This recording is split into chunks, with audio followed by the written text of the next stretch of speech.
My name's Irene Ottaway. That's my name now. I was Irene Maisie. I lived in number 70 Clement Road, and that's in sort of, it's Bronsbury Park, Kensal Rise area, around that area. Well, we lived at my nan's house in Kilburn, and of course when my dad came out the army, like lots of families, there was nowhere to go, and we had these American prefabs. The Americans sent the flat packs over, and they were all built. And then we moved in, and I was probably around about 4, something like that. Because I remember them packing my toys and all that, and my nan gave me an orange, and she said, "Now don't leave it with the things." And you know how kids are. I ran down the stairs, put it in the pram, ran up. When I came back down again, they'd taken the pram, put it onto the. And when we got to the prefab, that was one of the first things I found. My orange sitting in the pram. It was a doll's pram, but it was defiance, wasn't it? You know, she said, "Don't leave your orange there with the things," and I did. Deliberately went and did it.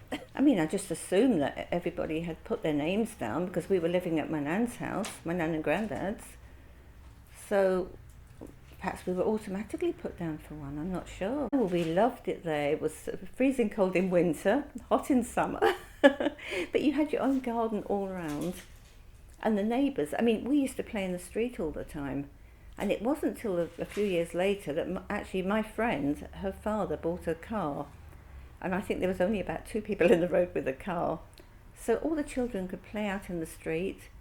And we played marbles and 5 stones and all this sort of thing, you know, racing up and down. And we had quite a lot of freedom. Sort of, not like now you're frightened to let your children out, but then we just wandered all over the place. And we used to play on bomb sites. But on the whole, because it's not like now you go out your door, you go off to work. Being sort of a garden all round, everybody knew each other. And quite often, if it started pouring with rain, you'd run and bring someone, washing in, so it didn't get soaked and things like that. No one thought anything of it.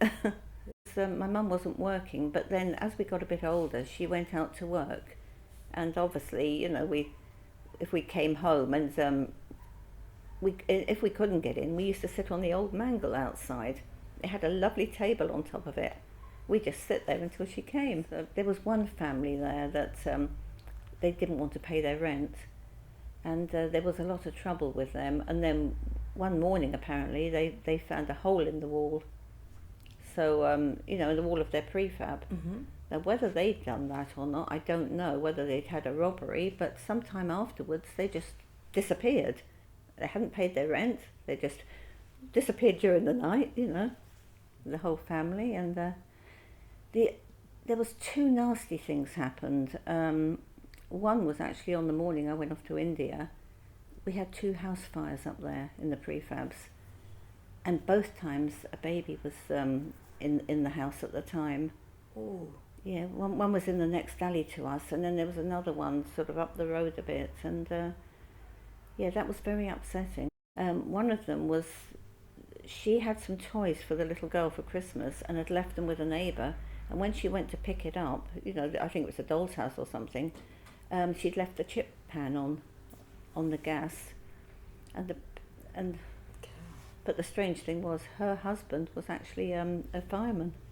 Well, we once had, there's a school up the road which is now called Queen's Park School, and just down from there there's like some playing fields beyond the school, and we once had a sports day, and I remember my mum running in it, and she was pretty good. So we all did the sports, the whole of the estate there. But say we used to play out in the street, and then they started building these new towns. So some people moved from the prefabs to new towns like Hemel Hempstead, and you've got Stevenage and all those places, and what we call the London overflow. And so a few people moved out.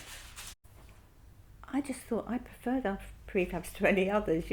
When you actually, on the right hand side as you go in, there was like a porch there, and but not many people used their front door, because when you go in the front door there was like a little just a small hallway, but almost like a room, and then there'd be another door into the front room.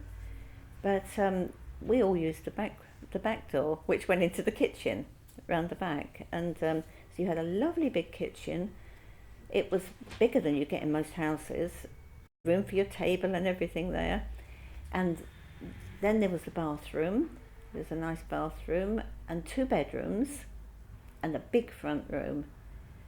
Now, because there was 3 of us and 2 girls and a boy, what we did was my mum and dad slept in the front room. So they had to put you up, and they used to put that down, which was a bit awkward when my sister and I went and come in late from a dance or something.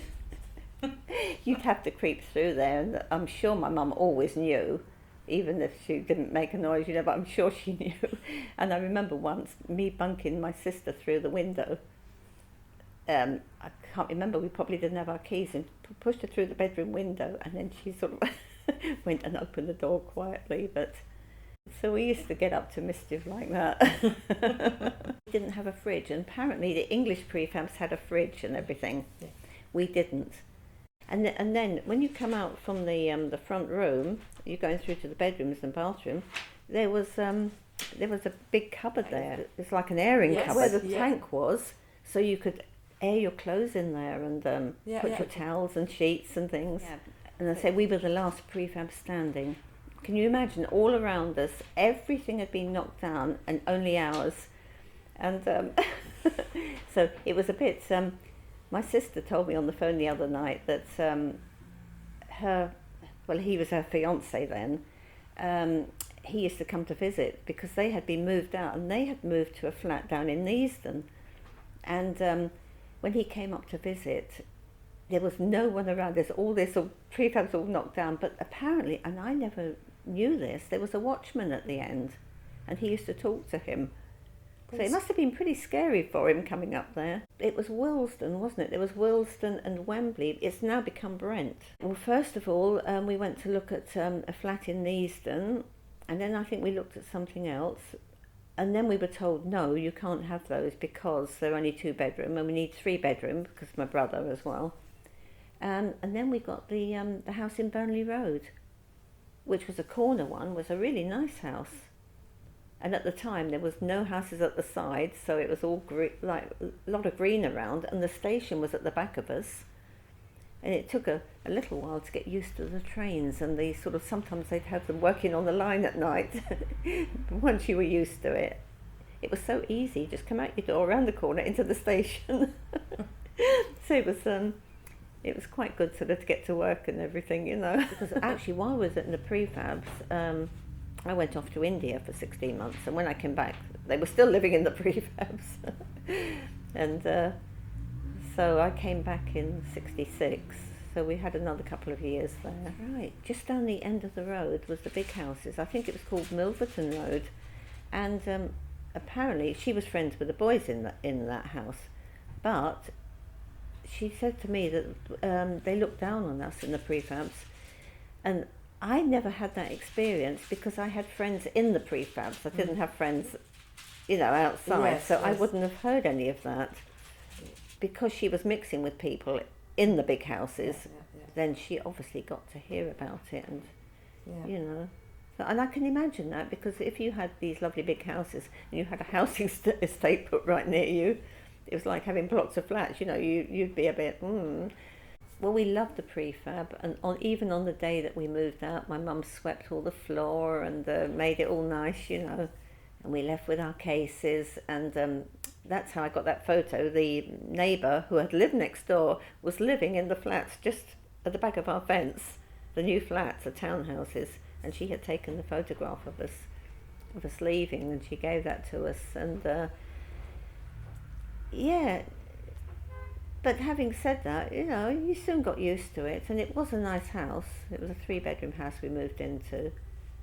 So it was handy for me working and everything, and right near the station. I didn't have to walk to the station like I did before. But yes, it was, I do remember, I loved living there, and it was, because we had a garden all round and you had your own little detached house, it felt special.